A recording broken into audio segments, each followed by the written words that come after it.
Shalom, selamat datang di Grace Case, tempat kita bertumbuh bersama dalam pengenalan akan kasih karunia Tuhan bersama saya Yudi.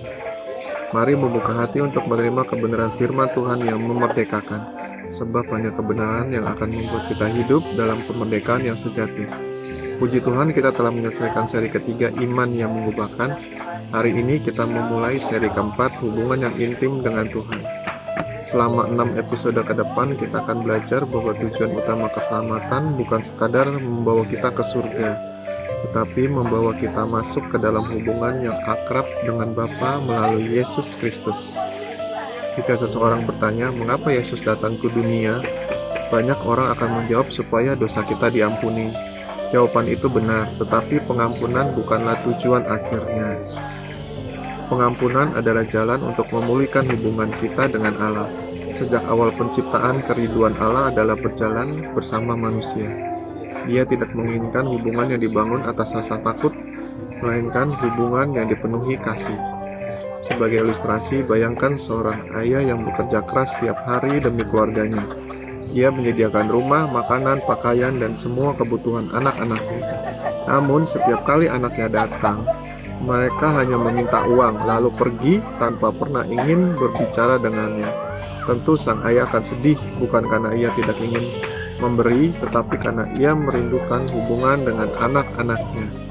Begitu pula Bapa di surga, Dia senang memberkati kita, tetapi yang paling Dia rindukan adalah hati kita. Firman Tuhan pada episode ini yang pertama diambil dari Yohanes 17 ayat 3. Inilah hidup yang kekal itu, yaitu bahwa mereka mengenal Engkau satu-satunya Allah yang benar dan mengenal Yesus Kristus yang telah Engkau utus. Firman kedua diambil dari Wahyu 3 ayat 20. Lihat, aku berdiri di muka pintu dan mengetok. Jikalau ada orang yang mendengar suaraku dan membukakan pintu, aku akan masuk mendapatkannya, dan aku akan makan bersama-sama dengan dia, dan ia bersama-sama dengan aku. Firman yang ketiga diambil dari Yakobus 4 ayat 8. Mendekatlah kepada Allah dan Ia akan mendekat kepadamu. Perhatikan perkataan Yesus dalam Yohanes 17 ayat 3. Yesus tidak berkata bahwa hidup kekal hanyalah hidup yang tidak berkesudahan. Dia berkata bahwa hidup kekal adalah mengenal Allah. Kata mengenal di sini bukan hanya mengetahui tentang Tuhan, melainkan memiliki hubungan yang pribadi dan akrab dengannya. Itulah sebabnya Yesus datang melalui salib, tembok pemisah karena dosa telah diruntuhkan. Sekarang kita dapat datang kepada Bapa kapan saja. Kita tidak perlu menunggu menjadi sempurna, kita tidak perlu takut ditolak. Kasih karunia telah membuka jalan bagi kita untuk menikmati persekutuan dengan Tuhan setiap hari. Hubungan dengan Tuhan bukanlah kewajiban agama. Hubungan dengan Tuhan adalah sebuah undangan kasih dari Bapa kepada anak-anaknya. Untuk pengaplikasiannya, luangkan waktu setiap hari untuk bersama Tuhan, bukan hanya untuk meminta sesuatu, tetapi untuk menikmati hadiratnya. Bacalah firman, berdoalah, ucapkan syukur. Belajarlah mendengarkan hatinya. Hubungan yang intim dibangun melalui kebersamaan yang terus-menerus. Grace banget untuk episode ini. Yesus tidak mati hanya supaya doamu diampuni. Dia mati supaya engkau dapat hidup dekat dengan Bapa setiap hari. Mari kita berdeklarasi.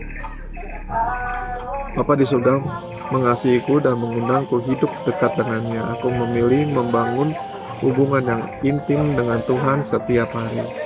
Aku menikmati kasih, damai, dan hadiratnya, karena Yesus telah membuka jalan bagiku untuk datang kepada Bapa. Amin. Di episode kedua kita akan membahas tema berdoa sebagai anak, bukan sebagai pengemis. Mengapa banyak doa terasa seperti memohon belas kasihan kepada Tuhan? Padahal kita sudah menjadi anak-anaknya. Kita akan belajar bagaimana doa menjadi percakapan penuh kasih antara Bapa dan anak. Jangan lewatkan episode kedua. Terima kasih sudah mendengarkan Grace Case. Jika episode ini memberkati hidupmu, jangan lupa bagikan kepada keluarga, sahabat, dan orang-orang yang kamu kasihi, supaya semakin banyak orang mengenal kasih karunia Tuhan. Dan ingat, kasih karunia bukan hanya awal dari kehidupan Kristen. Kasih karunia adalah cara kita hidup setiap hari. Saya Yudi, pamit undur diri. Sampai jumpa di episode kedua seri keempat. tetap hidup dalam kasih karunia, tetap berjalan dalam iman, dan Tuhan Yesus memberkati. Amin.